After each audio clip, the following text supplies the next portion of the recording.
साथियों, राष्ट्रीय स्वयंसेवक संघ के महासचिव दत्तात्रेय होसबोले, जो कि मोहन भागवत पे दूसरे नंबर के संगठन में माने जाते हैं, उनके द्वारा एक बयान दिया गया कि संविधान की प्रस्तावना से समाजवादी और धर्मप्रेस शब्द को हटा देना चाहिए। और उनकी इस राय के बाद पूरे देश में सियासी घमासान मच गया।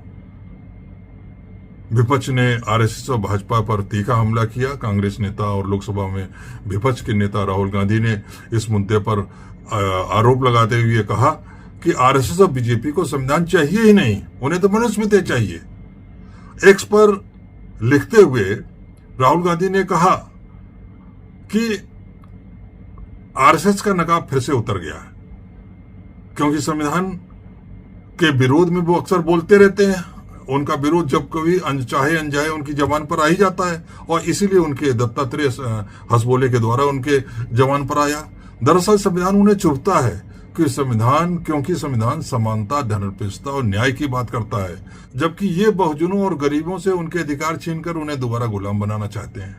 संविधान जैसा ताकतवर हथियार उनसे छीनना ही आरएसएस और बीजेपी का असली एजेंडा है। उन्होंने चेतावनी देते हुए कहा कि आरएसएस संविधान को समाप्त करने का सपना देखना बंद कर दे। हम उनकी ऐसी कोई भी मंशा सफल नहीं होने देंगे, क्योंकि हर देशभक्त नागरिक संविधान की रक्षा करेगा। साथियों, समझ में नहीं आता कि आखिर आरएसएस और भाजपा को संविधान से इतनी समस्या क्या है। वैसे समस्या तो उनको शुरू से रही है। सभी को मालूम है कि उनके मन में मनुस्मृति कहीं ना कहीं छुपी रहती है, वास करती है।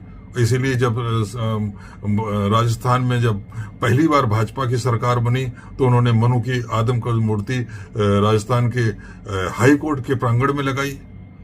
आज भी वो रह कर मनु की तारीफ करते रहते हैं और मनुस्मृति की तारीफ करते रहते हैं।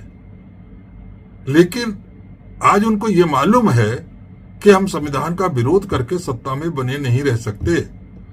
2024 के चुनाव वो देख चुके हैं कि जब उनके लोगों ने एक बार ये नारा दिया था कि अब की हमें 400 सांसद लोकसभा में इसलिए चाहिए ताकि हम संविधान को बदल सके, उसका परिणाम क्या हुआ? विपक्ष संविधान के मुद्दे को लेकर ही मतदाताओं के बीच में गया, और जिसमें उनको करारी हार का सामना करना पड़ा, खासतौर उत्तर भारत में और उत्तर प्रदेश में, जहां वो 62 सीटें थी, वहां से घटकर वो 33 सीट पर आ गए। और समाजवादी पार्टी और कांग्रेस ने मिलकर जो प्रदर्शन किया, तो समाजवादी पार्टी तो उतना अच्छा प्रदर्शन मुलायम सिंह के टाइम में भी नहीं कर पाई थी। अकेले दम पर उन्होंने जो है 37 सीटें पाए, और 6 सीटें जो है उनके सहयोगी कांग्रेस को मिली। लेकिन इस हार से भी अभी तक लगता है कि आरएसएस और भाजपा को सबक नहीं मिला है। इसीलिए वो फिर से इस तरीका का मुद्दा छिड़ रहे हैं कि सब संविधान की प्रस्तावना से समाजवादी शब्द और धर्मनिरपेक्ष शब्द को हटा देना चाहिए।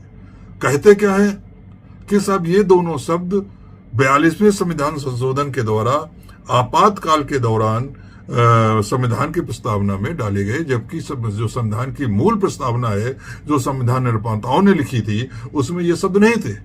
इसमें कोई शक नहीं, वो सही बोल रहे हैं। 42वें संविधान संशोधन के द्वारा आपातकाल के ही दौरान में ये डाली गई थी। लेकिन उसके बाद 44वें संविधान संशोधन के द्वारा, जब मोरारजी देसाई की सरकार थी, उसमें 42वें संविधान संशोधन के द्वारा जो बातें कही गई थी, उसमें से 90% चीजों को पलट दिया गया था, एकदम रिवर्स कर दिया गया था। तो आखिर उस समय इन्होंने, भाजपा भी उस सरकार में शामिल थी, उन्होंने उस समय संविधान की प्रस्तावना से समाजवादी शब्द और धर्मनिरपेक्ष शब्द को हटाने की मांग क्यों नहीं करी? ये प्रश्न उठता है, और आज तक कभी मांग नहीं करी। अब जब वो ये फिर से इस मांग को उठा रहे हैं। दूसरे ये भी कहते हैं कि इन शब्दों की कोई जरूरत नहीं, क्योंकि भारतीय संविधान में तो सभी धर्मों का सम्मान करना अपने आप ही निहित है। तो फिर आखिर जब शामिल है तो प्रश्न उठता है कि फिर आपको समस्या क्या है? यदि धर्मनिरपेक्षता की भावना संविधान में पहले से ही है, और तो फिर उस शब्द को यदि प्रस्तावना में रख भी दिया गया तो आपको क्या समस्या है? यदि समाजवादी जो शब्द है, उसका जो मूल मंतव्य है कि अमीर गरीब के बीच की खाई को कम से कम रखा जाए, ये संविधान की मूल भावना में शामिल है, तो फिर प्रस्तावना में भी अगर उसको स्पष्ट कर दिया गया तो आपको समस्या क्या है? दरअसल उसमें ये डाले इसीलिए गए कि संविधान लागू होने के बहुत से वर्षों बाद भी जब ये देखा गया है कि लोग प्रस्तावना से पूरी तरीके से समझ नहीं पा रहे थे कि संविधान का उद्देश्य क्या है, संविधान किस तरीके का राज इस देश में स्थापित करना चाहता है, तब 42वें संविधान संशोधन के द्वारा ये दोनों शब्द संविधान की प्रस्तावना में डाले गए। इसीलिए जब मोरारजी देसाई की सरकार में जनता पार्टी की सरकार थी जिसमें भाजपा खुद शामिल थी, उन्होंने 44वें संविधान संशोधन द्वारा तमाम चीजों को बदल दिया, लेकिन इन दोनों शब्दों को संविधान की प्रस्तावना से नहीं हटाया। अब हम ये देखते हैं कि आखिर इन दोनों शब्दों का अर्थ संविधान के हिसाब से क्या है।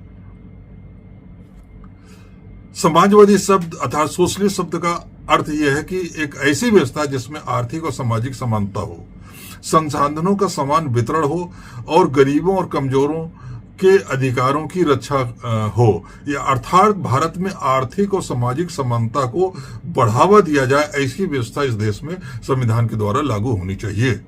इसी प्रकार जो सेकुलर शब्द है, धर्मनिरपेक्षता शब्द है, उसका अर्थ है कि राज्य सभी धर्मों का समान सम्मान करता है, किसी एक धर्म का पक्ष नहीं लेता है, ना ही धर्म से बल्कि धर्म से ऊपर उठकर शासन करता है, सभी धर्म उसके लिए उसकी नजरों बराबर होते हैं। अर्थात भारत एक धर्मनिरपेक्ष राष्ट्र रहेगा जहां सभी धर्मों का समान सम्मान होगा और राज्य किसी एक धर्म का पक्ष नहीं लेगा। ये संविधान का उद्देश्य बताया गया, तो इसमें गलत क्या है? मैं समझता हूं जो भी लोकतांत्रिक मूल्यों में विश्वास करते हैं, जो भी आज इंसानियत में विश्वास करते हैं, वो यही कहेंगे कि जो राजा हो उसकी नजरों में सभी समान होने चाहिए, अर्थात सरकार की नजरों में सभी समान होने चाहिए, चाहे वो किसी भी धर्म का हो। वो किसी एक धर्म का पक्ष नहीं ले सकता, वरना वो धार्मिक शासन हो जाएगा, लोकतांत्रिक शासन नहीं रहेगा। उसी प्रकार यदि राजा है और लोकतंत्र में विश्वास करता है, जनता में विश्वास करता है, जो कि आज इसीलिए लोकतांत्रिक सरकार होती है, वो पुरानी राजा तो नहीं रह गए हैं।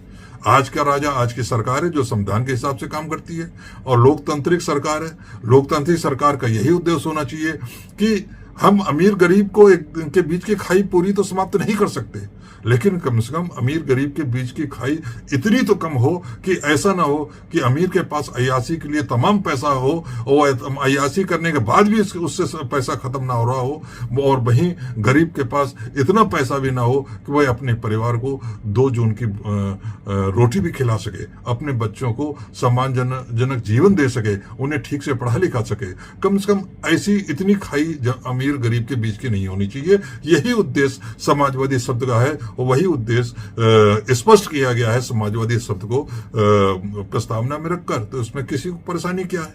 अतः असल में सच्चाई ये है कि भाजपा और उनका मात्र संगठन आरएसएस शुरू से ही भारतीय संविधान को पसंद नहीं करते, उसके विरोध में रहे हैं।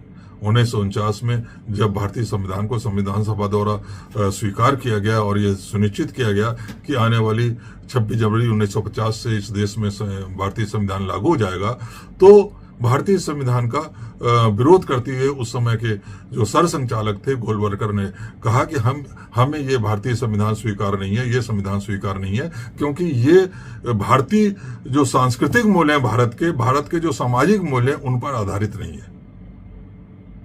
उनका स्पष्ट था, वो कहना चाहते थे कि जो भारत के धार्मिक ग्रंथ हैं उनमें जो मूल्य दिए गए हैं, जैसे कि मनुस्मृति में जो मूल्य दिए गए हैं, वर्ण व्यवस्था रूपी जो सामाजिक व्यवस्था है, उसके आधार पर संविधान बनना चाहिए। इसलिए अक्सर उनके मुंह से इस तरीके की मांग उठती रहती है और इसीलिए जैसा कि मैंने बताया कि राजस्थान में जब उनकी पहली बार सरकार बनी तो उन्होंने मनु की मूर्ति राजस्थान उच्च न्यायालय के प्रांगण में लगाई, और जब बाबरी मस्जिद 1992 में गिरी तब उस समय भी मांग की गई थी कि अब भारतीय संविधान को हटाकर मनुस्मृति पर आधारित नया संविधान इस देश में लागू किया जाना चाहिए।